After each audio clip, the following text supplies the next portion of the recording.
Good Tuesday evening. This is a special TSP live stream. The title being The Filthy Casual's Guide to 2025 New Year's Fitness Resolutions. Yes, that's a mouthful. I get it. That's a mouthful. I get it. I'm Dr. Evil Genius. This is a TSP fitness live stream. What can I say? Well, I recognize that as a person that I'm a person that trains on a regular basis. In fact, I am just now coming back from hitting the gym just now for the second time today. All right.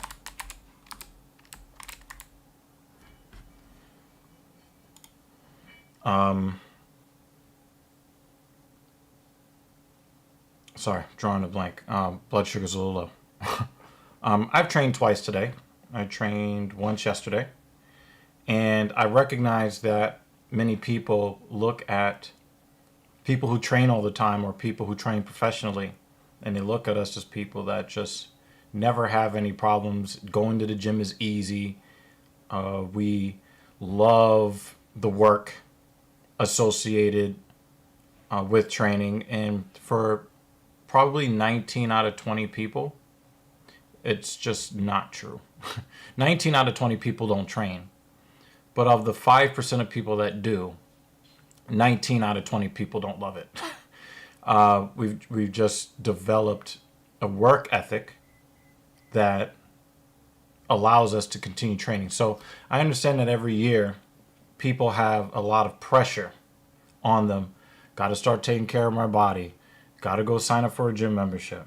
Got to go use the gym membership that I signed up for 7 years ago and have only used 7 times, usually the first day or the first week of every year. And my goal here with this live stream today is to assist you in knowing what to do when you go to the gym so that you have a better chance of sticking with it.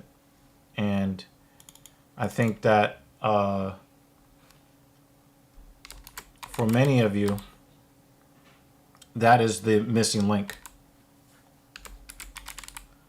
All right, so I'm hoping that some more of you will file in.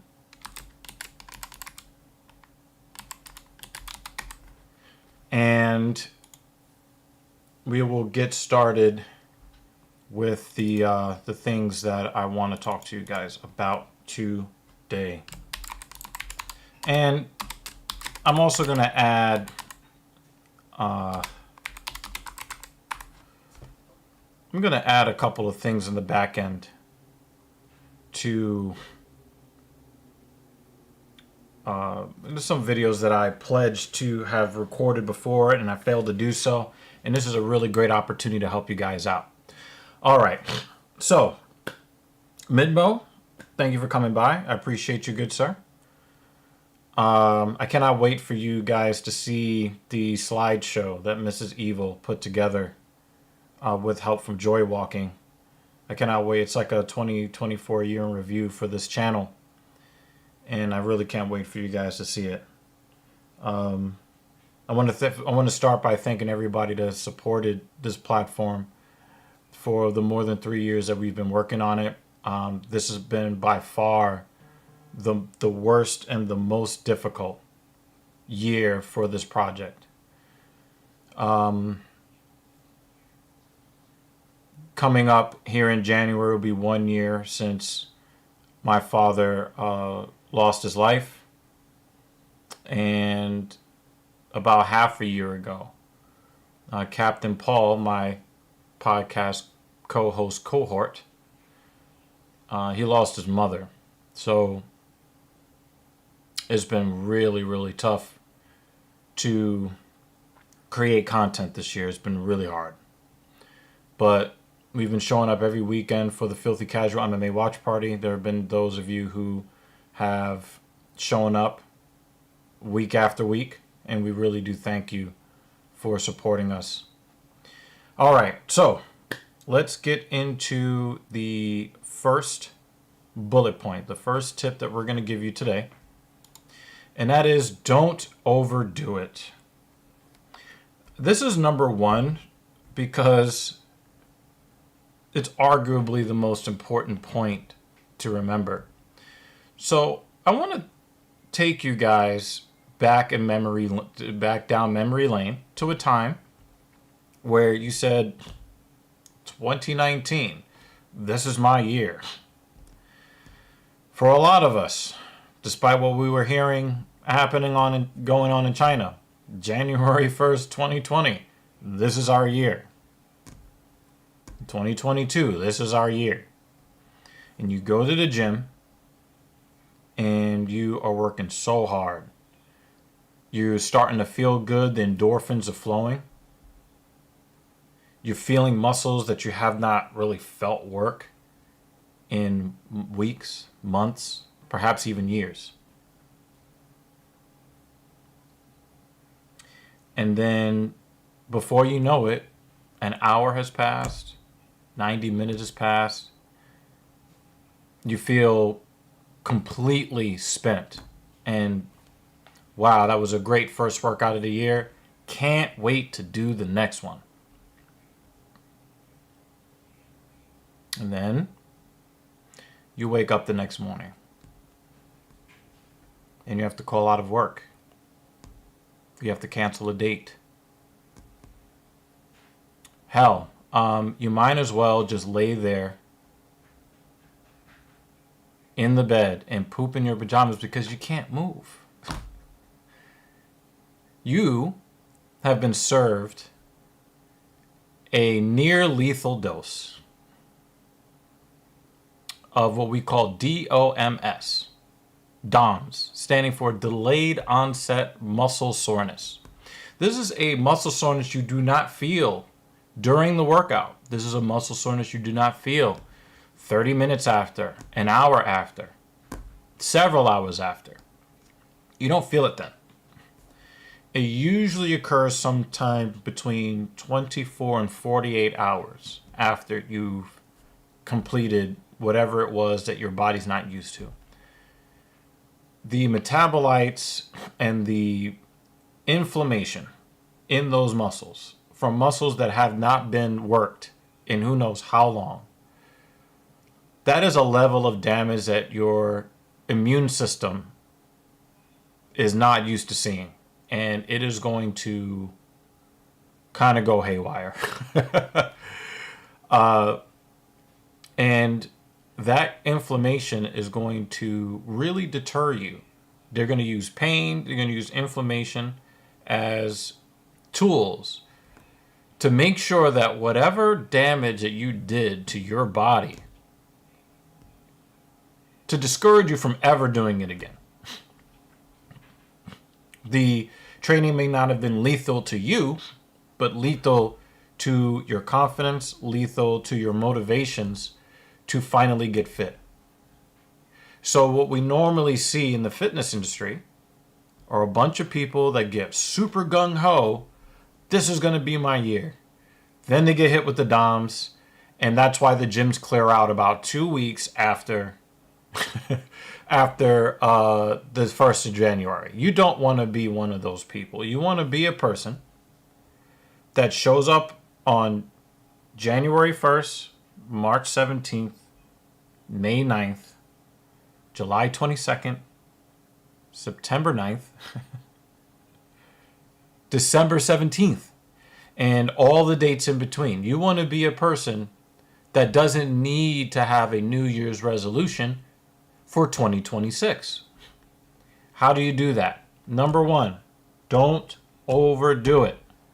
My recommendation for the vast majority of people who have not been active between 3 months and beyond, 3 months, 3 years, 30 years. My recommendation is do not exceed 15 minutes. on day one. Okay? Just like anything else that we do in life, we have to follow a path of progress. We can't, for any of you people who have ever purchased a sports car, I'm talking about a sports car of, you know, the BMW level, the Porsche level, the McLaren level, going above the McLaren level.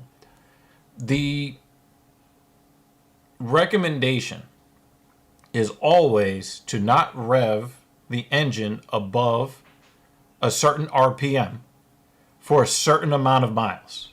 And there's a reason. The engine parts are new. They may not be super coated very well.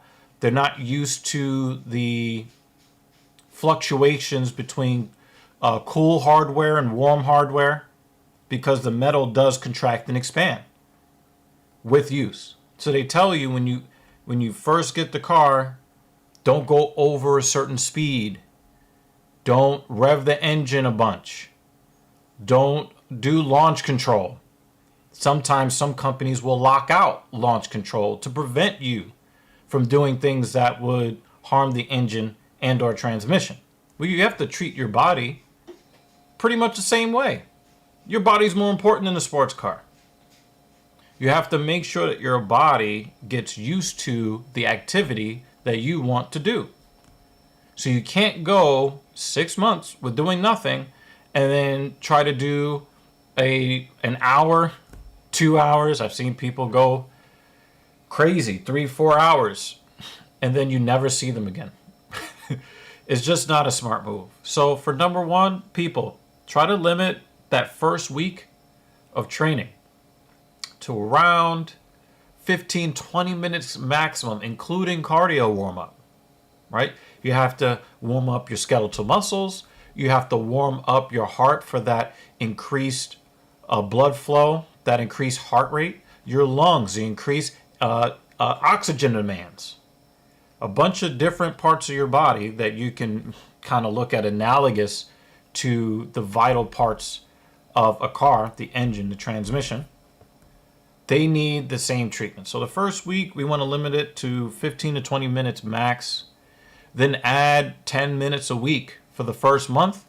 Then you might be ready for 40-45 minutes. A couple of weeks after that, you might be ready for an hour. But you want to make sure that your body gets the memo first that we're going to be doing a lot of different things on a regular basis. And so you will get a version of delayed onset muscle soreness, but it will not cripple you. So I gotta let you guys know, please, please, please do not overdo it in the beginning. All right? For those of you in the comments now, you can kind of put in the comments what you've done in the past, and if the timeline that I just gave you, if anybody's experienced that. You haven't trained in a while, you're like super giddy, you get in there, you sweat it up a bunch, you hit a bunch of muscles, and then the next day you would rather be anything but alive. So definitely let me know in the comment section if you guys have experienced that. All right. And while we wait for those comments, we're going to go into bullet point number 2. Mind your manners. Okay? Mrs. Evil is raising her hand. She's like, yes, I've been through that. I can already hear Joy walking in the other room thinking, I'm sore. Okay, so number 2, mind your manners. I actually made a mistake here. Want to make sure that I let you guys know this is the second. Oh, no, that's not what I want. What's going on here? There you go. I was about to be really mad. Okay. Mind your manners. Okay. Very important to make sure that we want to kind of understand that if you're a New Year's resolutioner and you go to a gym, right? The first thing that I need to make it very clear to you is that whether this is day one or you're a person that trains all year round like I do, both you, the person that is walking in there for the first time out of shape, and the guy that looks like he belongs on the Mr. Olympia stage, both of you deserve to occupy space in the gym. Both of you. Not just the person that has been there all along, but also you as well. You pay for a membership. You have every right to occupy space in the gym. You have every right to use any piece of equipment that is in the gym. Okay? That's the first part of that. Here's the second part of that. If you buy an airplane ticket to go to a foreign country, and you have the visa, and you have your passport, and you have the money necessary to go there, you have every right to occupy space in any place that you choose to be a tourist in. But we understand that our presence could become an inconvenience to people that live in those places.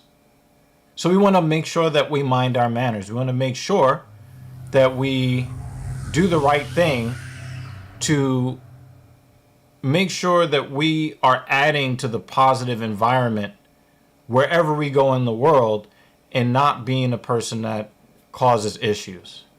First of all, we got to check out the $10 holla from Midmo.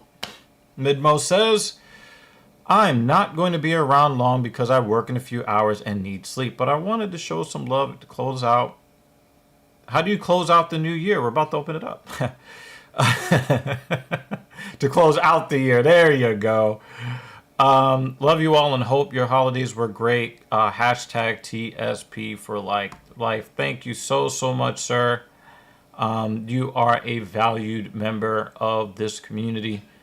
Thank you so much for supporting the content. That is really cool, man. We really do appreciate it. So when you are out traveling, you understand that life does not revolve around you, and that you want to add to the positivity of the environment and not extract from it.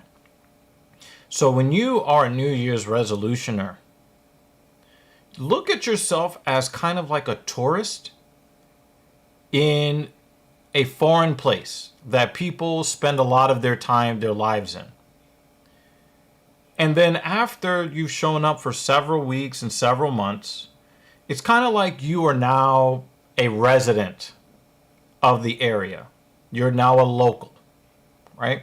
So understand that there are people who are used to having access to certain equipment during certain times. They have a routine that they have been faithfully following for a while, and your presence might actually interject in that. And there's nothing wrong with that, as long as you recognize that you are occupying your space, but you're occupying a space that somebody else is used to being in. So you have to know that you are going to cause some inconvenience. And there are some things that you can do to get rid of the issues. Most people are intimidated by gyms because there are people that look a certain way. And I have to kind of let you guys know that a lot of the preconceptions about people who go to the gym regularly are false. Oh, they're mean. They look down on people. The reality is anything but. I'll let you guys in on a little secret.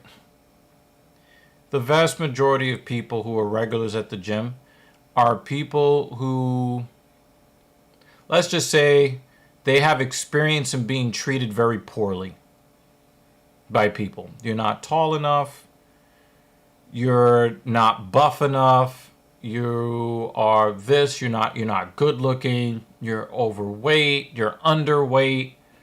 People go there to cure their insecurities.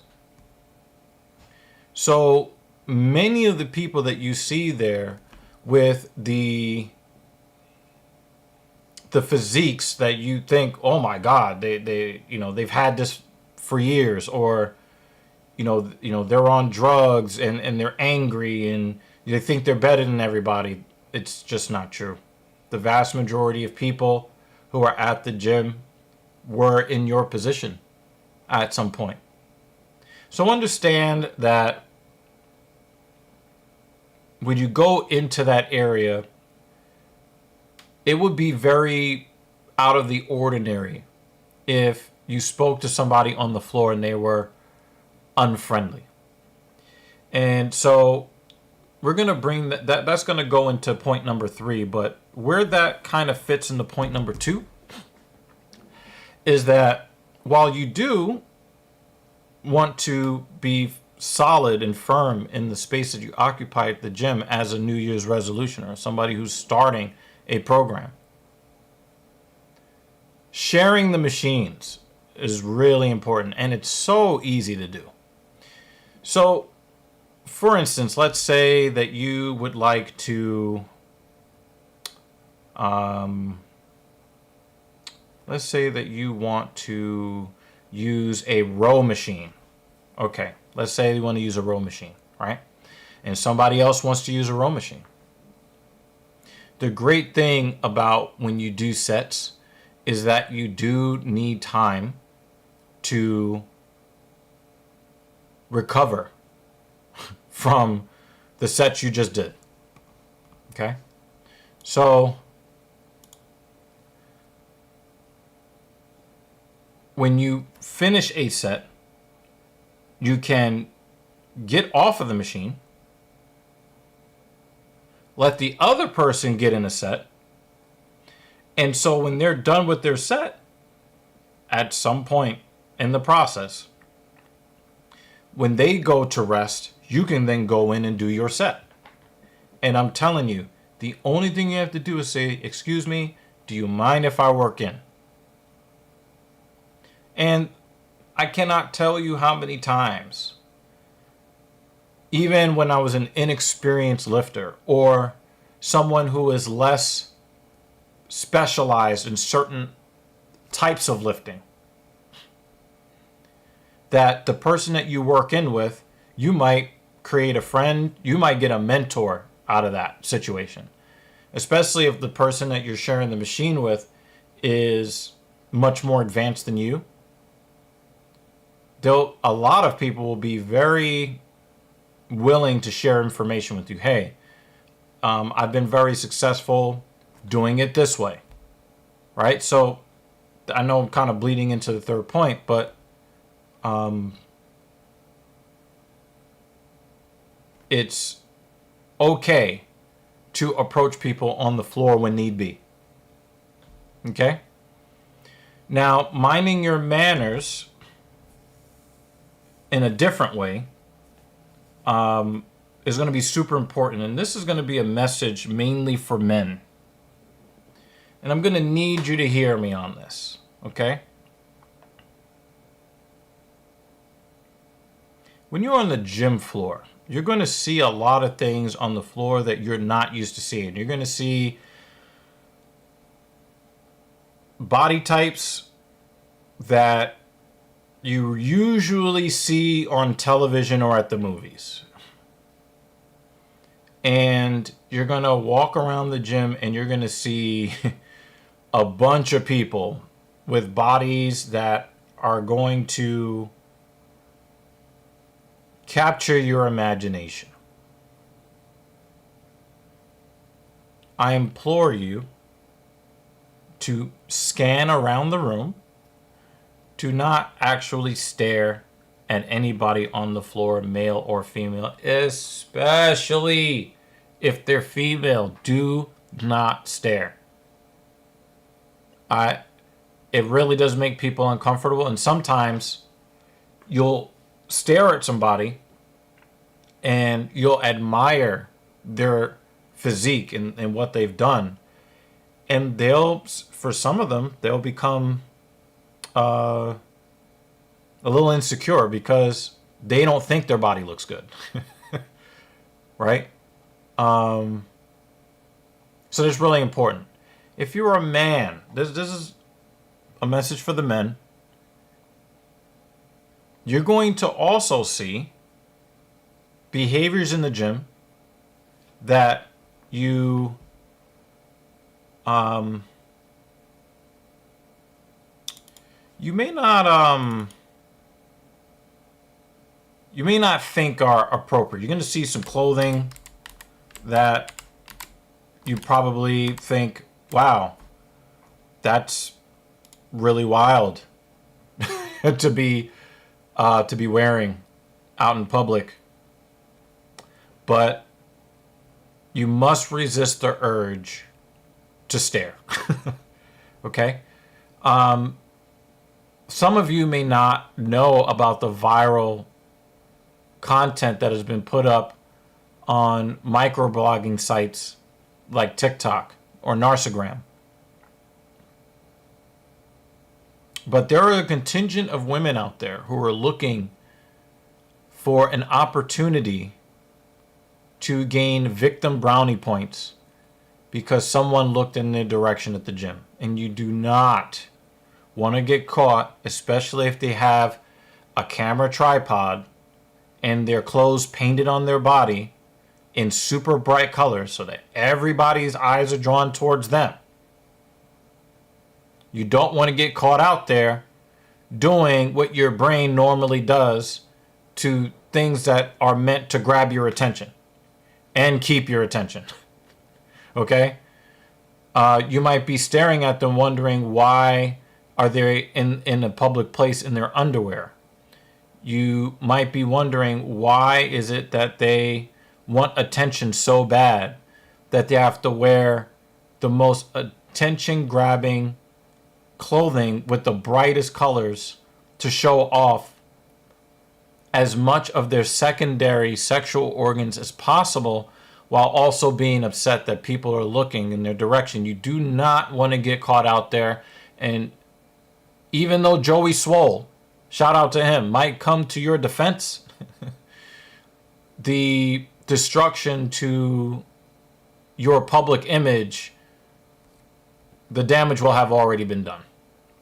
So if you're a New Year's resolutioner and you cannot believe that there are women out here who are not obese, that are actually very attractive, kind of keep that to yourself, both with your words and with your eyes. You see someone that has their booty shorts showing the bottom of their cheeks and it looks like their clothes are painted on, you recognize it, you put your eyes elsewhere. And wherever they go, your eyes go somewhere else. You don't need the drama, because I've seen guys get labeled as creeps when they're doing the 1,000-yard stare as their brain is depleted of oxygen after a hard set. And they kind of look in the general direction, kind of staring through the wall somewhere over there. But, you know, the girl's tripod catches the guy's body vaguely pointed in the direction of the woman. Oh my God, he's looking at me. Oh, these guys are so gross. Guys, don't get caught out there like that. Don't do it. Right? You see a woman, you recognize, you file it in your memory banks that she is physically attractive, and you keep it moving.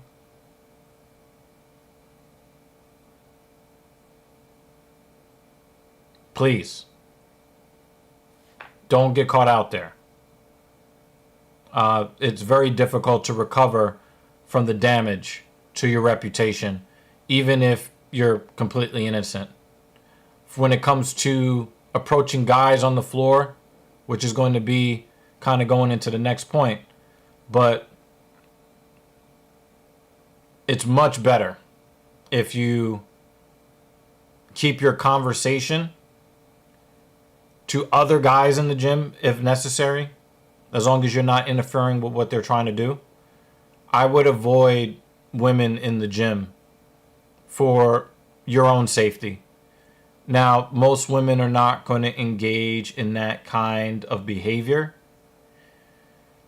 But do you really want to chance it and then you end up going viral because you stared at a wall behind the chick that is trying to push her booty in everybody's face and everybody's calling you a creep? It's just not worth it. It's just not worth it. So in a lot of cases, what I do is when I see a woman who is scantily clad in the gym, I always make sure that my back is turned to her at all times. I don't care how attractive she is. I don't care how much attention she wants. I don't care if she's looking for a date.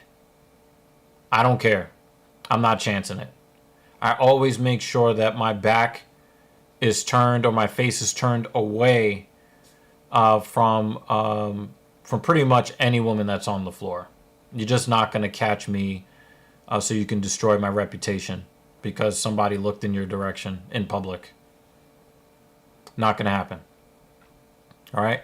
Let me catch up on some of these comments. Mrs. Evil says, Thing 2 and I, she's talking about joy walking, did 10 miles on the bike yesterday and our butts hurt.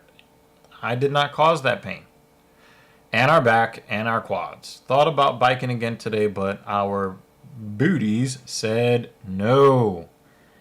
Yeah, I get it. But, you know, if you haven't ridden on a bike in a couple of weeks, then you probably want to go back to this point. Don't overdo it. I'm going to let you guys know more in the hodgepodge section of the stream. And I'll come back to this, but this could also apply to people who train regularly but have taken anything more than 14 days off from training. Number 1 still applies to you. Yeah. I know it sounds weird, but number 1 still applies to you if you've taken more than 14 days off, even if you're used to training, because that pain can be debilitating. All right. We got to Midmo's comment, but we're going to read it again. Thank you for the $10 contribution to the stream.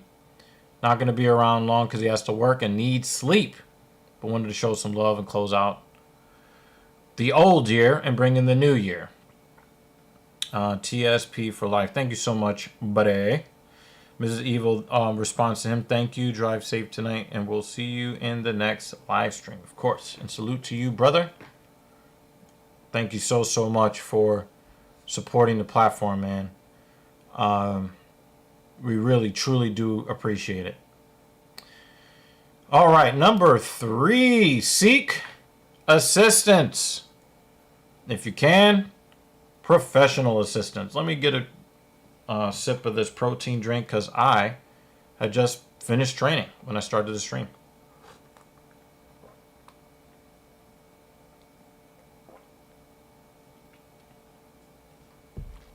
Okay. Seek professional assistance. Some of you might be familiar with some of the futuristic anime that's out there. But there's one that, I guess besides Code Lyotto, which is kind of like a training wheels introduction to anime. There was a show called Ghost in the Shell Standalone Complex. And, when it came to America, it was on Adult Swim. And basically, the premise of the show is we live in a future where your consciousness is not tied to the body that you were born in. So they have ways of extending your life and adding variety to your life by simply downloading your consciousness into a prosthetic body. And then, if you wanted to, if you were a dude and you were tired of being ignored and treated like garbage, then you can have your conscious download into a woman's body, a prosthetic body, and be treated differently, or just get a different experience, or Maybe you would get an enhanced body where you can, jump 7 times the height, 7 times your height, or whatever it is that you want to do. So if you suffer a severe injury, you can just, if you're rich enough, you can get a new prosthetic body, or maybe just get a new prosthesis on your body that is as good or better than the one you were naturally supplied with at birth. Well, I really love that show, but you know what's the worst part about that show? It's not reality. It's not real. Why is that relevant to this discussion? Well, when you are going into the gym, especially if you're a New Year's resolutioner, you are going to attempt to materially change the way your body works. The only body that you are going to be supplied with until the Department of Government Efficiency, I can't even say that with a straight face, until some sort of government or private entity makes it possible for our consciousness to live on outside of the brain and the body that we were born with. You have to make sure that you take care of the only body that you have, which is why, part of the reason why you're a New Year's resolutioner, correct? It kind of extends to what you do in the gym as well. There are a lot of people that don't want to train because either they've been injured in the past or they're afraid of being injured, as they've seen other people go through some things with injuries, tears, breaks, strains.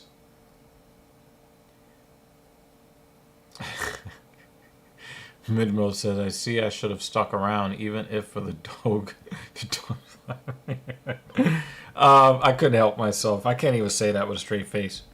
The point is, people, you only get one body. And so you want to make sure that you are doing things safely.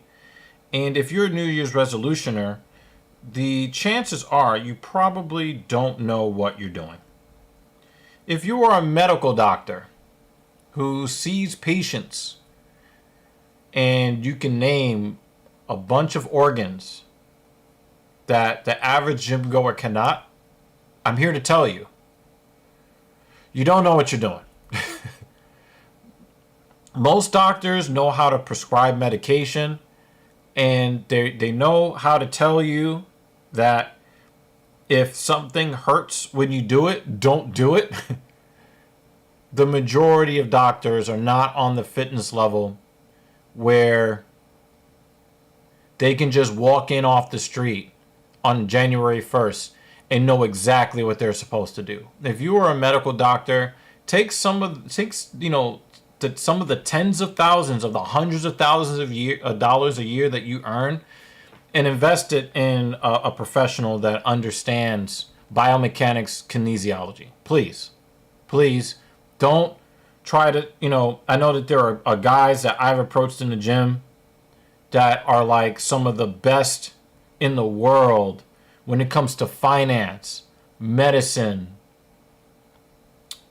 science, you name it. They're some of the technology. But when they get into the gym, that is not their realm.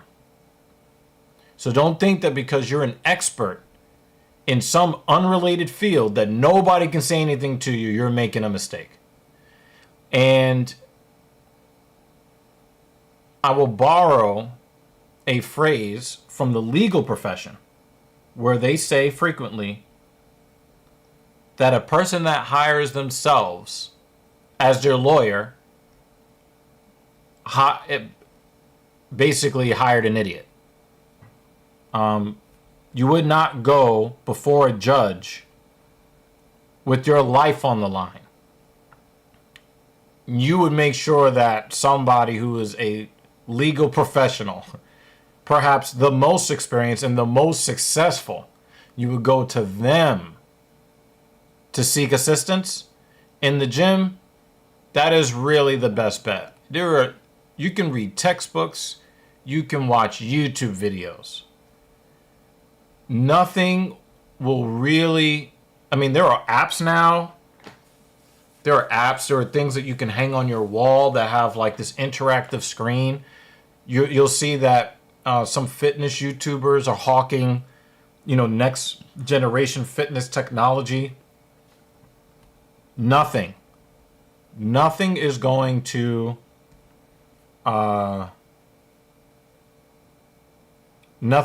replace a professional in this area, or somebody who has been training for so long and has gone through all of the trial and error that you can approach them on the gym floor. Seek assistance, preferably seek professional assistance. There are going to be, let me explain it to you like this. If you are a novice, your body is going to mimic motions. They will not execute those motions. So what that means is, and we will use the row as an example. You will see on a row, let me back up here. You'll see on a row that there is a handle here, and then you move the handle here. And it seems simple enough. But what if I was to tell you that your brain only cares that the handle moves and does not care how your body moves the handle? And that if you move the handle with the wrong focus, you can cause discomfort, inflammation, and possible injury. Your brain does not know the difference between this and this. Your brain does not know what the difference is. It only cares that the handle comes closer to you. See that? The handle comes closer to me here. The handle comes closer to me here. But only one of those will be effective, and only one of those will be more likely to cause significant discomfort and or injury. So you can look on YouTube and say, oh, that guy's doing a row. I'm going to do that thing. But your brain does not care how you do a motion. Your brain only cares that you reach the goal that your eyes can interpret. And that is, if I'm doing a row, the handle goes from here and it comes close to me. Okay, I feel a little bit of my back, but wow, my shoulder really hurts, but hey, I got to do this back work. It's not advisable. Okay? I've had a lot of people come to me over the years after they suffer a catastrophic injury requiring multiple months of inactivity, sometimes even very painful surgeries. And then they come to me. But now, once the surgery is done, in many cases, the range of motion is the total range of motion is lost. The strength of the connective tissue is lost to a degree. And worst of all, the confidence in performing certain motions gone. So even if they have the world's best surgeon and they got back 99.9997% of their range of motion, they're always going to be afraid of injuring themselves. And thus, their progress is inhibited over time. But if you approach somebody and say, how do I do this properly? You will find, as I mentioned in the second bullet point, you will find that there are a lot of people who will have no problems helping you in the gym. No problems.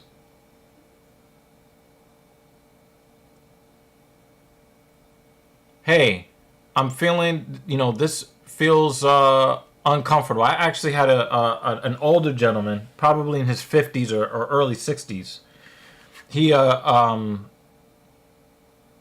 he approached me late last week. I think it was Thursday, and he was trying to use an incline chest press machine.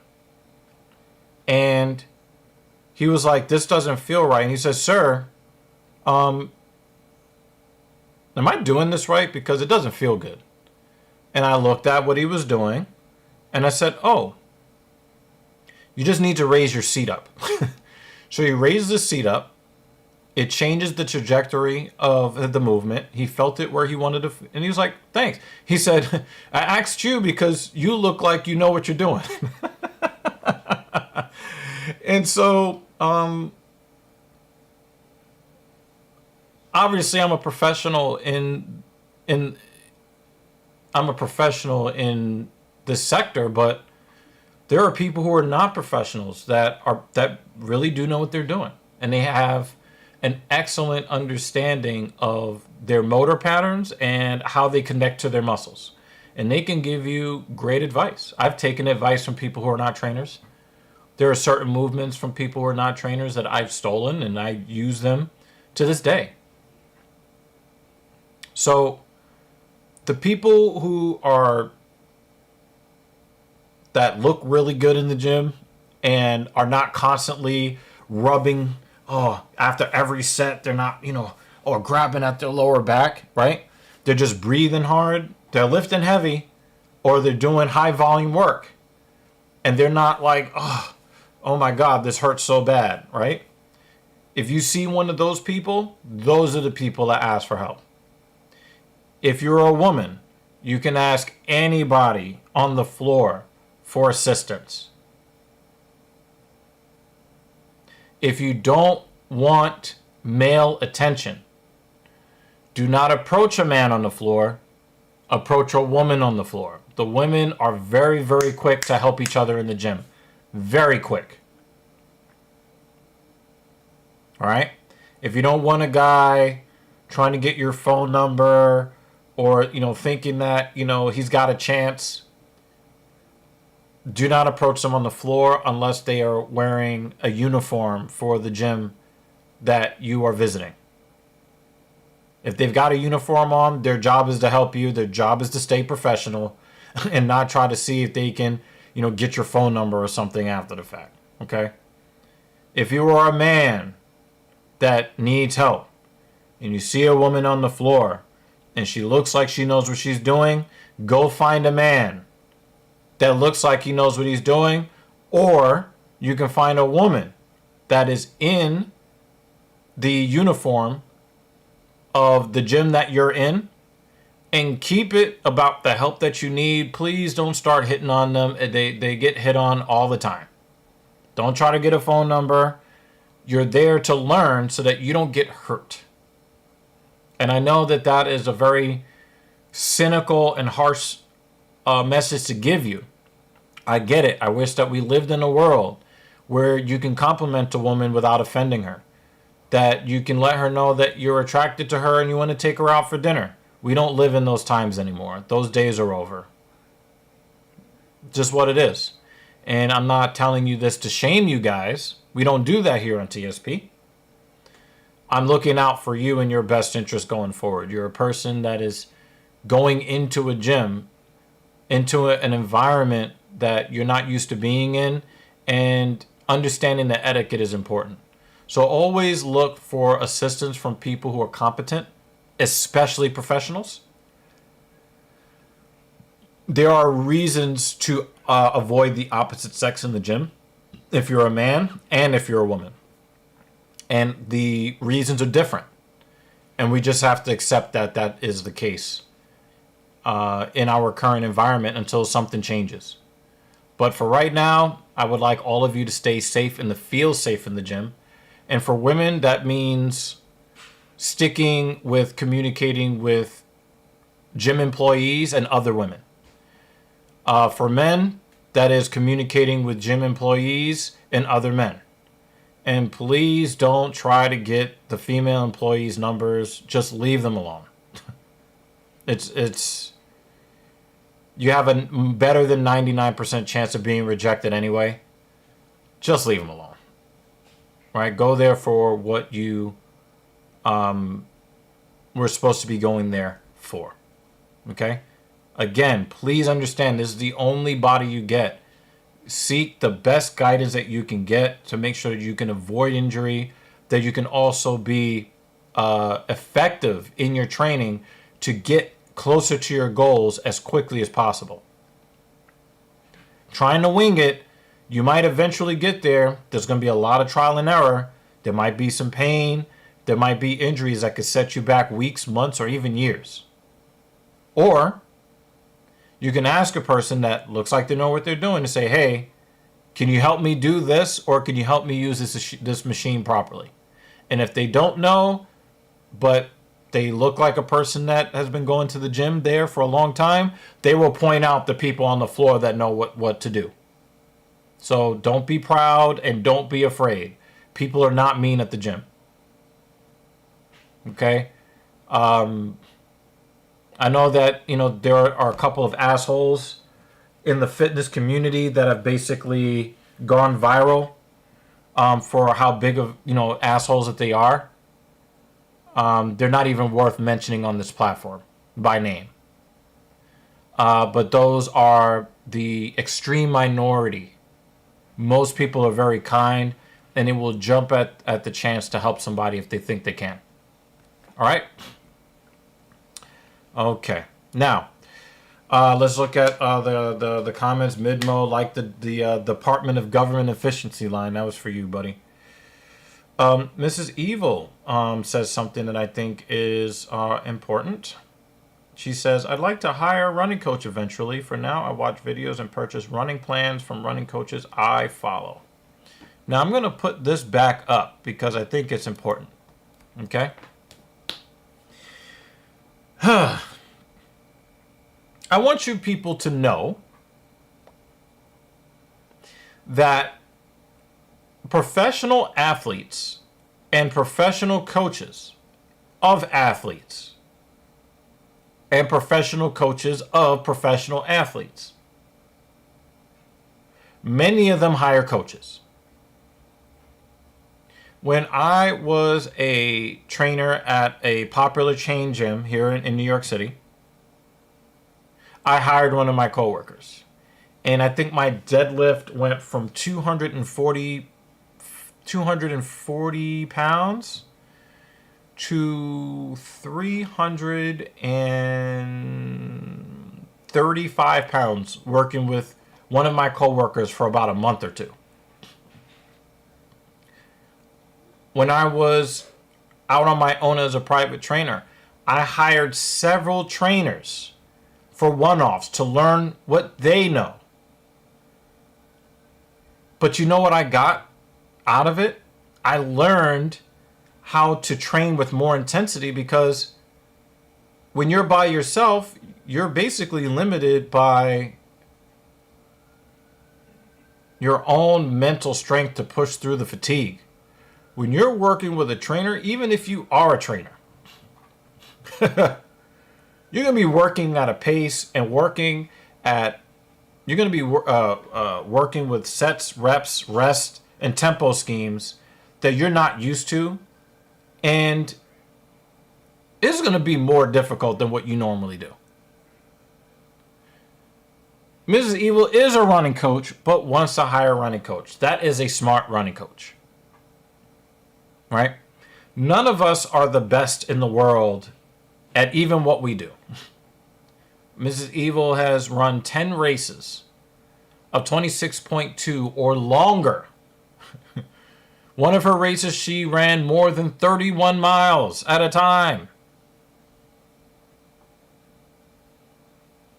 She was so dedicated that we had to put paper and plastic bags in the car when she got in it for her to sit on. So she is a lot closer to elite than a lot of people. But she understands that even though She knows a lot of what there is to know. She does not know all there is to know. And an actual running coach would push her harder than she would push herself. And it's the same thing with me. You know, I've gained a lot of muscle in a relatively short period of time. However, if I were working with, you know, somebody like Jared Feather or Hanny Radbod or some, you know, somebody who was high level, or maybe even guys that are not even as high level, they would fuck my shit up. Pause. So understand that even professionals need to hire coaches. If you're a New Year's resolutioner, come on, do the right thing. Go seek help. And, you know, I understand. Personal training is expensive. You know what's more expensive? Not being able to move, being in pain all the time, having surgeries, being told that your illness that is tied to you not taking care of your body is terminal and you have X number of days or weeks or months to live. That's more expensive than hiring a professional to make sure that you are moving properly and fueling your body properly and hydrating your body properly. And if you're a person that really struggles with accountability, well, let me tell you something.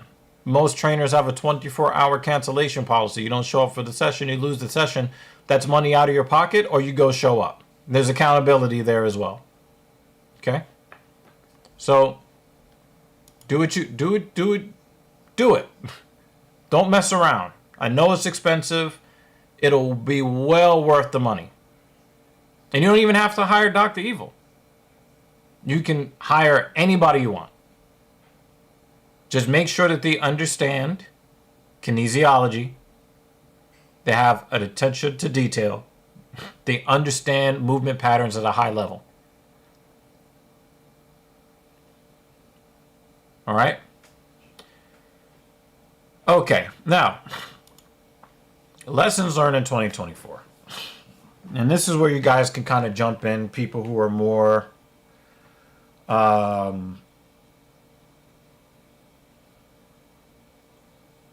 know, you guys who are a little bit more, what's the word I'm looking for?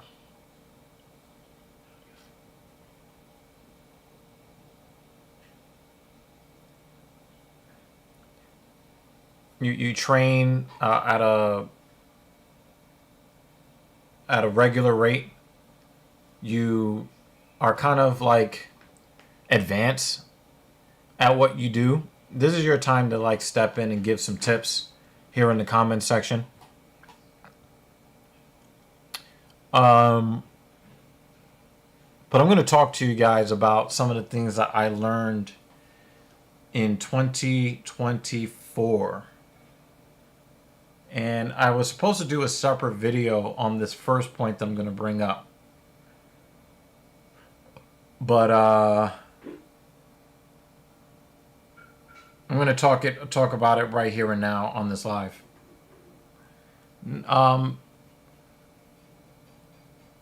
If you're a New Year's resolutioner who is still training hard in February, March, April, May, June, you're no longer a New Year's resolutioner.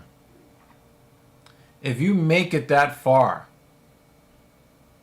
you likely are a person who was able to successfully increase their intensity when they train in the gym. Okay? So what can happen is you can go from one extreme where you did nothing for long periods of time. That is my experience in life. Where I would just do nothing for months, maybe even years. There were times, even as a personal trainer, I was so depressed that I didn't train and my clients were getting bigger and stronger than me. They were becoming more healthy than me. And my health was deteriorating and my clients were improving. And I was able to pay my bills, but I was a miserable, sad sack of shit. That's happened to me. But about a year, almost 2 years ago, I really started to train on a regular basis.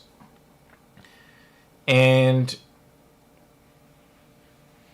we're talking about March of 2023. And I started by doing just the ego lifts. I wanted, bigger arms. I wanted bigger chests. And I focused on those movements. I focused on the chest. I focused a little bit on the back, the biceps and triceps. And what that allowed me to do was to get into a rhythm, a life rhythm that my body was used to. At some point during the day, I was going to hit the gym. So that got me to be regular. Then in late January of this year, my father died. And I was really at a personal crossroads.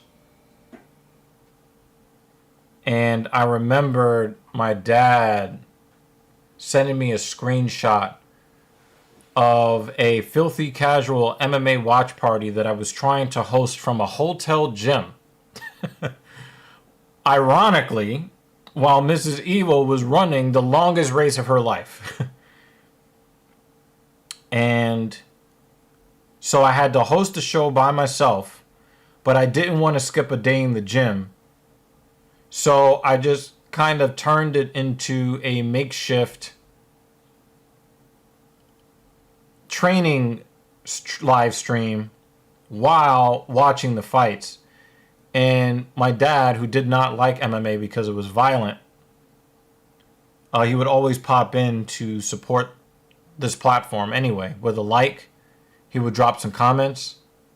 But when he joined the stream, he was taken aback by how much muscle I had put on to that point. So he took a screenshot of me while I was in between sets. And I was watching the fights on my cell phone. And he sent it to me and he was just like really amazed. Like, he thought that I had large arms.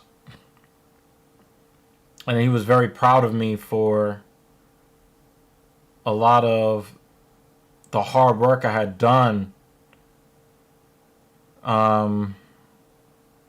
He knew how low my body weight could get if I got depressed. And so he's looking at me at the size that I was, and I think at the time I was about 190 pounds. Somewhere between 190 and 195 at the time. And he's seen me when I've been as low as 145 pounds when it got really bad. And he was so impressed by what I was doing. And when he died, I had a bunch of different things running through my mind. Not all of them were negative. Because I was trying to hold on to anything from him. And so I remembered that screenshot that he sent me. And it was just something in there that made me want to be more aggressive in my training. And that's when I really started taking the leg training very seriously. And so I was, I had like a lot of back problems for about a 6-year period.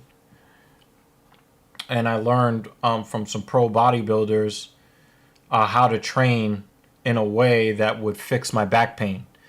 And I tested it out, and it was successful. So I just wanted to make sure that I never had that kind of back pain again. So I took that lower body training extremely seriously. So from February of 2024 to now, the last day of 2024, I've been going to the gym, trying to get bigger and stronger, and the voice in my head is saying, I really wonder what my father would say if he could see me today. Would he make fun of me? Yes, but he would also be very encouraging. And he was already kind of in awe by what I was doing before, and I think to myself, I look way better now than I used to. I really wonder, like,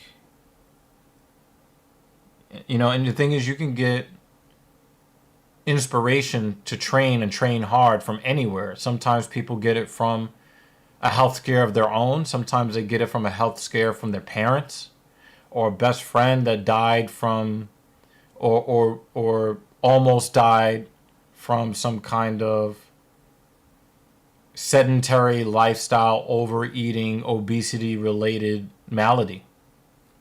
For me, I look at what happened to my dad. My dad's 23 years older than me. He died at age 63, so I was 40 when he died. And I always knew, like, if I could just get him to move again, if I could just get him to move his body, that he would have more time. And sadly, I got a call from a healthcare agency who was calling me because they were trying to reach my father to schedule his first physical therapy appointment 1 month after he was dead. So thanks for that. And thank you, people like Brian Thompson, who make getting necessary medical care to stay alive make it very difficult on Americans. Brian Thompson, you have all of the sympathy you deserve from me. You get all the sympathy you deserve. But anyway, this was one of the things that really motivated me to train really hard. So I started training 7 days a week. I did 3 leg days a week. And I would take at the time, like early in the year, I would take a rest day once every 9 to 14 days. I think that there was one time where I hit the gym 17 days in a row. But that's the opposite extreme. You don't want to be in the gym 17 days in a row training hard, but you also don't want to take 17 days in a row doing nothing. And I learned a very, very painful, wasteful lesson about overtraining. And the lesson is, don't do it. I was in the middle of a very heavy workout, and I could actually feel my mood shifting as the seconds progressed. And I had become angry for really no reason. I started to get chills and feverish shivers. My sex drive completely disappeared. I was in a really bad mood. And then I can also feel like it felt like an elephant was sitting on me. Just out of the blue. Plop, sit on me. Not enough to kill me, but enough to maybe wish it did. I left the gym. I went home. And the fevers intensified. And the muscle aches from areas I did not train began. And I had a couple of other symptoms. And I looked it up and I realized that I had caused an immune system reaction due to overtraining. And that my body was no longer interested in having the correct immune response, which was to replace and to reinforce the muscle fibers that were affected. It said, nah, man, you got the flu. So I ended up bedridden for 2 days. Now, you would think that I lost 2 days. No, I lost more than 2 days because the 3 previous workouts that I did not get the benefit of the workouts that I did because my body stayed in a compromised state while my body went to go fend off some sort of bacteria or virus that didn't exist. I got a completely different immune system response than the one I was supposed to get. A lot of people don't understand this, but the same mechanisms that are responsible for repairing your muscle tissue and building muscle, same mechanisms that go into action when you get sick with a bacteria or a virus. So keep that in mind. So my body did not actually give me the benefit of the previous 3 sessions, hard training sessions, including the one where I started to feel the cascading effects immediately. Yeah, there was no value there, unfortunately. So not only did I lose the benefit of those 3 sessions, I also lost the benefit of 3 other sessions because I lost a day where I was supposed to do a leg session and an upper body session and another day where I was supposed to do an upper body session. So I lost the benefit of 6 training sessions. I set myself back 6 training sessions, 3 that I didn't do and 3 I actually did. And I lost out on all of those benefits because I couldn't skip out on just one of those workouts. So it's important to make sure that you kind of keep the mental approach to your training within reason, just like everything in life, right? You don't want to be chasing money all day and all night. You won't live long enough to spend the money. And so it's very similar in this instance where if you're like grinding and burning the midnight oil and, you know, especially if you're in a caloric deficit, it's just not worth it. Right? So overtraining is something that I found out about firsthand in 2024. And you would have thought that I learned my lesson. And 1 month ago, I got sick again from overtraining. And it got to the point where Mrs. Evil was like giving me the shame. You know? Now, she did not walk me through the streets of New York with no shoes on, without clothes, while people threw feces and old food at me, and I was stepping on bum juice glass bottles. I mean, guys, if you've seen Game of Thrones, Cersei's feet were fucked up. But yeah, she was definitely ringing the shame bell at me. Like, come on, you've already been through this year. It cost me the 2 workouts before, and then it cost me 2 workouts from the days that I was bedridden. And the thing is, like, you'll actually think that you got the Rona or the flu or some shit, you know? And she's putting it in the comments now. Yeah, but overtraining is a thing. It can happen to you. You need to listen to your body. If you are fatigued, sometimes it's better to just push that day's workout to the next day.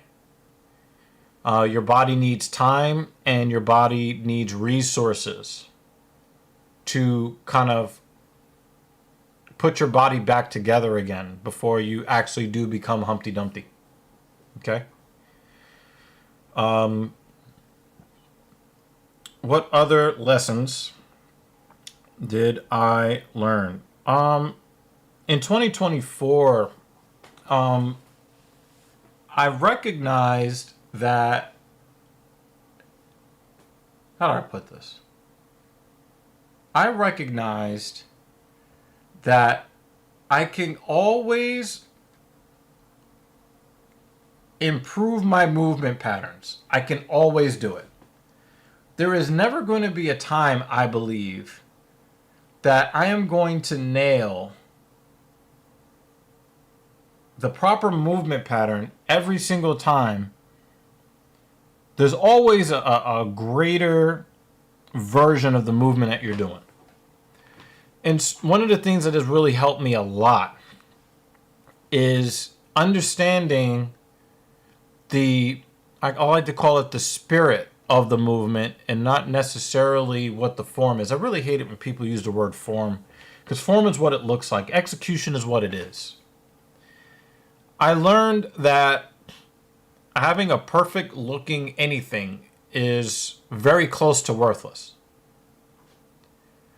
But making sure that you are targeting the muscles that you are going there to work and being able to control that muscle both in the stretch phase and in the squeeze phase, super duper important.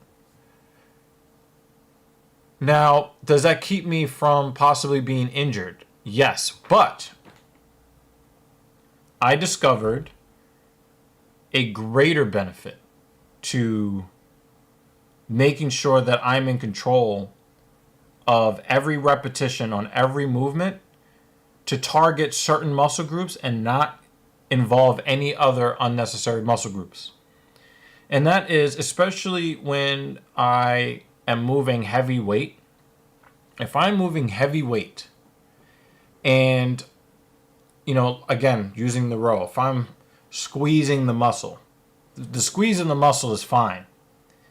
But the most benefit that I've been getting health-wise, not even just size-wise, but health-wise, is when I'm controlling the stretch portion of any motion. So in the case of we're going to use the row here, right? A lot of us like to focus on that big squeeze, right? That big squeeze, you can feel your back like really squeezing, right?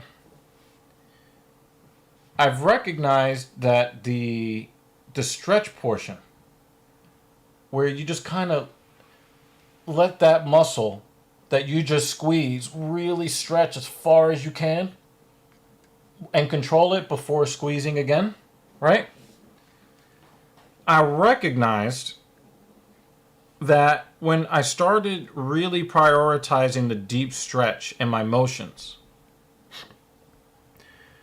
that a lot of the tightness in my body that makes me feel uncomfortable went away. I know that a lot of, back in the old days, we used to do like a lot of static stretching to try to keep people limber. And I believe that I have, with the help of a lot of prominent exercise scientists, found that prioritizing the stretch phase, it's debatable whether it nets you more hypertrophy. But what I believe is not debatable is prioritizing the stretch in your movements and controlling it makes the muscle, the actual muscle, healthier. And when you feel looser and you don't feel tight and, kind of, you don't want to like, oh shit, I'm really, really tight. When you're working through the deep stretch on any movement, that'd be the hamstrings, that would be the quads, the glutes, your lats, your rhomboids, biceps, shoulders, chest, anywhere in the body, you prioritize the stretch, let your body get used to the stress of handling heavy resistance while you're stretched out. That's real strength, that's real stability, and that is real. You can get real limber that way. So I don't even bother stretching before or after my sessions. I stretch in every single repetition. And I have never been healthier. My muscles have never been healthier. My range of motion has never been better. My overall strength and stability never been better. So those are some of the things that I learned in 2024. I guess I'll speak for Mrs. Evil on this. Jet lag. If you're a person that gets hit by jet lag,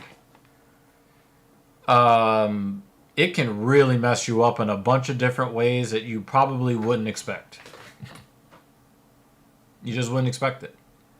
It can mess up your mess up your appetite. It can mess up your absorption of nutrients. Anything that messes up your sleep is going to mess up pretty much everything else. And, there's a brain fog that you can get. There are different symptoms that are associated with jet lag that people would not normally think that they would be afflicted by. But it really can mess with your athletic performance, both in the gym and out of the gym when you are traveling. So I know that people want to stay on their schedules and want to make sure that they stick to their programs, and that's admirable. But if you don't get the performance that you're looking for, your extended time on the airplane crossing a bunch of time zones could be an issue for you. That's something that we learned in 2024. I don't want to interrupt your thoughts, so I was just waiting. Do you have any lessons, Mrs. Evil, for 2024? You brought up a good one. I don't want to wheel over the thingy. I'll be taller than you for a moment. Hi, guys. Lessons learned from a runner's perspective. Pretty much ditto everything you said, because it applies to running as well. The overtraining also applies. And for me, I didn't go through the illness that you did when I overtrained, but my brain did shut off my body in a different way, where there was this mental fatigue of just training at all. Mm-hmm. So not necessarily that I did, just going to throw a number out there, 15 miles in one day, and now I can't run any more miles, but more of I've been doing a program for an extended period of time, and I just need to not do anything related to the training. Right. I've experienced that this year and the past year, where I've needed to just rest. I didn't get sick, but had I progressed, maybe I would have gotten sick too. Yeah, it really is important to make sure that you stay regular in your training, but there are certain markers that your body will give you, certain warning signs that will let you know that you need to be easy. Mm-hmm. And so, one of them could definitely be you've been working hard for 6 to 8 or 9 weeks hard. Mm-hmm. And then you start to, maybe you're physically recovering, or you think you're physically recovering well, mm-hmm. but you start to really dread getting up to go. Mm-hmm. That is a sign that you need to let up. And there are ways that you can let up without being completely, because some people will say, well, if I stop training, and I'm one of these people, mm-hmm. if I stop training for more than 3 or 4 days, I may never go back, right?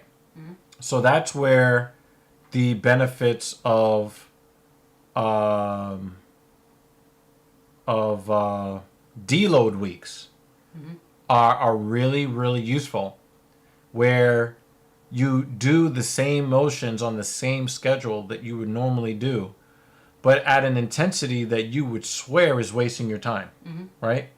You'll barely feel anything, but the thing is, you'll be kind of keeping that movement going in your body, right? You're not going to be kind of just shutting it all the way down and then trying to ramp it up from zero, right? You stayed on schedule, but the physical fatigue doesn't add to the mental fatigue. And then not only that, but it's also important to have those deload weeks, because when you recover enough to get to your next training day, you haven't actually fully recovered. Most of the time, you're only recovering somewhere between 70 and 85%. When you do the deload week, which we call an active rest week, you're allowing the muscles to get more close to 100, which, if you're looking to build muscle, you want the recovery to go to 100, because then there's more size there. And then you'll notice that you might be slightly, either on the same strength level or the same endurance level or slightly below for like 1 or 2 sessions. But then you'll figure out, oh, I could do way more than I was before just 2 weeks ago. So if you take 1 step forward, you could take 2 or 3 steps. If you take 1 step back, you could take, you could take 2 or 3 steps forward. In your program, even for strength, for hypertrophy, for conditioning. Sometimes you just kind of have to like dial it back, because, and one of the things that I failed to mention before when it comes to overtraining, or I didn't highlight this, the same mechanisms that recover your body for training are the same mechanisms that govern your immune system. So if you're constantly tearing down your body with training, you don't have the time, you don't have enough time in rest and digest, and you don't have the resources, because all of your resources are going to repairing muscle fibers and connective tissue and resolving inflammation. Your immune system is going to, in some cases, if you overtrain, have a worse time trying to keep bacteria and viruses at bay. So you could actually become for real sick. This happens a lot also with the running community. So especially for people, I want to say especially for first timers, but I see a lot of comments in community forums, running community forums, from first time marathoners or even half marathoners, where during their taper time, and taper time is basically a 2 to 3, sometimes 4 week deload prior to a major race. And during that time, you're supposed to do less running miles, so that your body has the opportunity to recover from the up to 4 months, possibly more, of training that you just did. And what a lot of first timers don't realize is that you're probably going to get sick during that period. So after we do our peak mileage, which is the most amount of miles you will do in one day during a training block, the week after, many people get sick. So this is just something you learn the hard way. It's not a guarantee that you're going to get sick, and it doesn't mean that you have to get sick, like that's a badge of honor or something like that. But it's something to be mindful of as you train, that you don't overtrain, that you train just enough to what you need to do that intense race, but not to the point where during the recovery week, now you're sick. And many people do complain of being sick during their taper weeks. It reminds me of when professional bodybuilders, some of them have passed away in preps up to a competition. Some of them have gotten really sick, they get really dizzy, lightheaded, the whole bit. And what a lot of them have figured out the hard way is that when these guys are in the gym, they're trying to set PRs or personal records while they are dieting down and they are dehydrating themselves to get down to a certain level of conditioning, or in certain in certain classes, they're trying to get underneath a weight cap. And then they're trying to lift the most that they've ever tried to lift in life, either in volume or in resistance, while their body is deprived of nutrients. Yeah. Right? And bad things can happen. And it has happened to even professional bodybuilders who are being coached by the absolute best coaches in the world, right? So, those guys that you see that are like 340 pounds of muscle, those guys are human just like the rest of us, right? So, it's just really, those are some of the important things that we have learned here in 2024. And there are going to be some more lessons that we're going to learn. And relearn. Yeah, and relearn. Yeah. I was trying to think of some of my lessons learned, and they're actually lessons that I had to relearn. Like the treadmill is okay. The treadmill is not an enemy. Use the damn treadmill. Another, I hate treadmills, but it's actually become. Yeah, psychologically it's not engaging enough, so it does something to certain centers of your brain to shut them down, and it does decrease the effectiveness. But if you don't have any other option, like there's a bomb cyclone, headed your way, and there's 27 inches of snow. Or wildfires. Yeah. Or, 90 degrees plus Fahrenheit plus humidity. Right. What's the other lesson I was trying to think that I relearned? For runners, or from a runner's perspective, we can get caught up very much in the number of miles ran and the speed at which you ran. And it's very easy to watch all of these YouTubers and go, oh man, they ran 100 miles this week. And while I know better than to sit there and think, why can't I do that? You do feel a little bit of that when you watch it. Why can't I do that? I want to be like this person who runs 80 to 100 miles a week.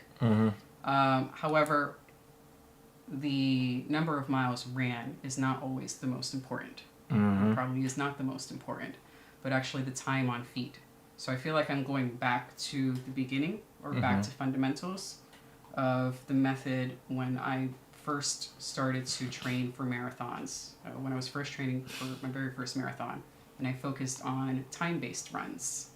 And at the time, it felt like I was doing baby stuff, beginner stuff, but I wasn't, yet at a level where I could say, I'm going to run 4 miles today, or I'm going to run 8 miles today. And I didn't appreciate that type of training for a long time, actually. And I'm now appreciating it more during 2024, where time-based runs are super, super important. So now what I do in this in-between, right before I go for Jersey City Marathon, is do more time-based runs. 20 minutes, 30 minutes, 60 minutes, and then eventually 10 miles and 12 miles. Because 20 minutes 5 times a week is better than no minutes 5 times a week. Or trying to do 2 miles, but I go, oh no, I can't do 2 miles today because I'm so busy. But I could do 20 minutes. Forget about the number of miles that happen after the 20 minutes or during the 20 minutes. But time-based runs are very, very important, and they're extremely useful. And I have grown to appreciate them again. So it's a lesson relearned. Well, a couple of points on that. And some people say, I don't have enough time to train. 15 minutes is better than nothing. That's number one. Number two, guys, run your own race.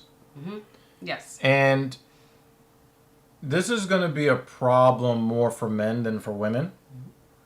But when you're in the gym and you are just going in there for the first time and you see people that are, let's say some dude is bicep curling, 45-pound dumbbells next to you, don't go next to him and grab the 45s or the 50s.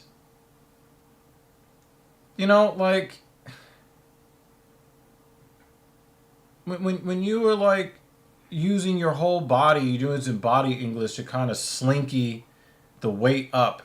everybody's looking at you like you're a fool, and they're cringing from third-hand pain of watching you do something that you're not prepared to do. Don't worry about how much weight the other guy is lifting. You look at him. If you're not at his level, use that guy for inspiration, saying, I'm going to get there. I'm going to start here where I belong. And I'm going to be happy when I'm able to do what that guy is doing on that level. But don't go into the gym thinking, oh, I got to lift as much as somebody else. I hear a lot of people asking, well, how much should the average guy lift for this or for that? People ask the same Fuck questions all for running. that. Yeah, fuck all They very much that. overlap. How many miles should I be running per week? Don't even worry about miles. Nope. Minutes. Yep. How many minutes? How many minutes should you be walking? That's the other thing. People go, oh, you run X number of hours? Actually, a chunk of that time is spent walking. So there's also this misconception that you spend the entire duration running. And for like the professionals and people who have been doing it for a while, or people who are just more conditioned, yes, they can run for hours and hours and hours and hours straight. But a lot of us don't. You walk, and there's nothing wrong with that. Right. And, you know, some of us take a lot of rest periods in between sets. I'm one of those. I'm guilty of that, right? But run your race, not somebody else's. And don't be intimidated by the guy next to you. Understand that if you work hard over time, you can meet or even exceed what that guy is doing, right? But also understand that that guy was where you are right now at some point in the past. And maybe this is the point where one day you're going to become a regular. You're going to work for the kind of body, either in strength or aesthetics, that you've always wanted. You could be very, very close to that this time next year. We could be looking into 2026. And you are one of those people that went from being a New Year's resolutioner to living the lifestyle. And somebody will be looking to you for guidance and inspiration. But understand that it starts today. And for some of you, maybe you're not going to get started training January 1st or the 15th or the 31st. And that's fine.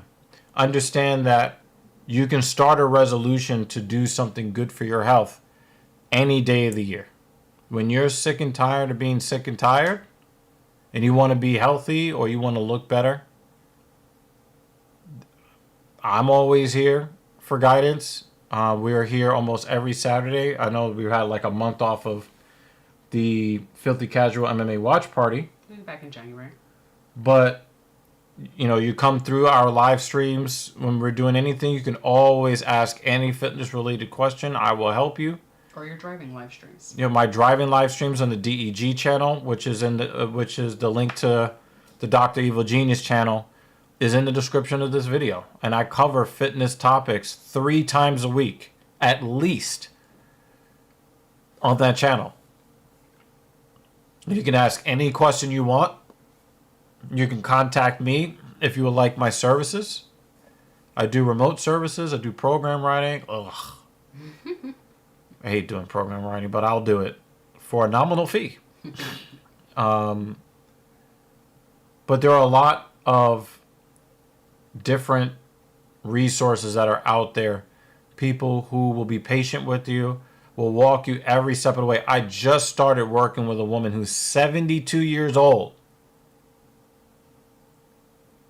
You know, I had that woman deadlifting 75 pounds today. Nice. On the first, just teaching her how to hip hinge. This is on day one. Day one, right? Day your one. Last session was just not really a session, it was a consultation, right? But I took her through the squat and certain movements. Like day one of deadlift. Yeah. The first time she's ever learning how to hip hinge. And at what? 75 pounds. 72 years old. For the folks in the back. 72 years old. So now I have a 72-year-old client, female, and a 73-year-old client, male. Right?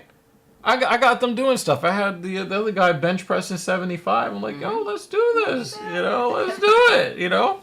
But I know if we talk about his pecs, he's going to be like, no, he's going to run away. He's like, I can't even feel them. This is stupid. I love that guy. But the thing is, like, if you get a coach that's really good, that really knows what he's doing, is passionate, loves what he does, he or she, you can get so many more benefits from this than you are expecting. And that's what we hope for you. Maybe we will point back to this video for certain concepts if people are interested later. I will be adding more TSP fitness videos in the future. I want to say near future, but just like Don Mazzetti, when it comes to bro science life, sometime in 2025. I can't always, stay on the schedule that I would like. I believe that I'm going to have a real rough time of it in about 4 weeks, being the anniversary of my father's death. I'm expecting it to be a rough time. Maybe it won't be so rough. But I will be doing a lot of things to bring more knowledge and motivation to you guys. If you like that kind of thing, definitely go over to the Dr. Evil Genius channel on YouTube. Like I said, the link is in the description under Watch Our Personal Channels. Definitely click on that, and you'll see Genius take the wheel, and it's usually me in the car after I left the gym. So definitely check that out. And I believe that is the meat and potatoes of it. Meat and taters. Right? And in a couple of weeks, we'll be watching people get dropped, like sacks of taters. Yeah, potatoes. All right? Thank you so much for watching and for sticking through the stream. Thank you for giving us your insights as a runner and a coach. Because I ain't doing all that. All right? You're also my coach. Yeah, for other stuff, but not for that. So you can get cardiovascular assistance here. You can get bodybuilding advice here. You can get strength training. I just hit my lifetime high in the deadlift. I matched it on Sunday. Maybe I'll show footage of that if I can get it up on the screen. But yeah, that'll be all for today. Thank you for watching, and have a nice day.